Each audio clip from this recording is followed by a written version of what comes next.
Okay guys, I think that's what they say on these sort of videos, don't they, a lot of the time.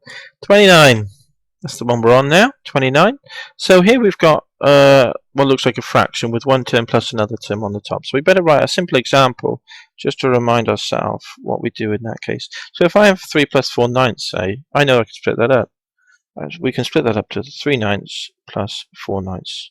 We're fairly happy, aren't we, to do that? So that's a general rule, isn't it? 3 plus 4 ninths. We could split that up, keep the number underneath, it would be 3 ninths plus 4 ninths is fine.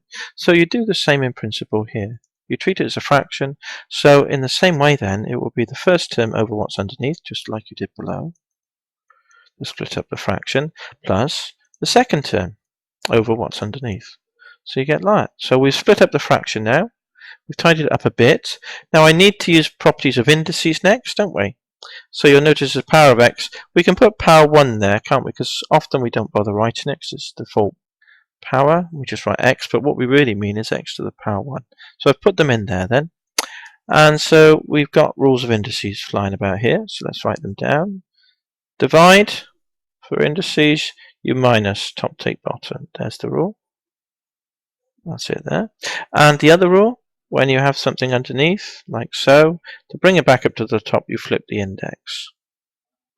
So there's the two rules we're going to need to use to tidy it up still further. So let's do that then. Divide, you minus top take bottom. 3 take 1 is 2, so it's x squared, x to the power 2. Bring this up to be with the 2, so it's plus 2 lots of, and it will be x to the minus 1. Now we've tidied it up sufficiently so that everything's on ground level, and we can now do the differentiation term by term. So differentiating then gives divide dx equals, the 2 comes down, it's just a power, x to the 1 less than 2, which is 1. The minus 1 comes down to be with the 2 lots off to give minus 2. 1 less than minus 1 is minus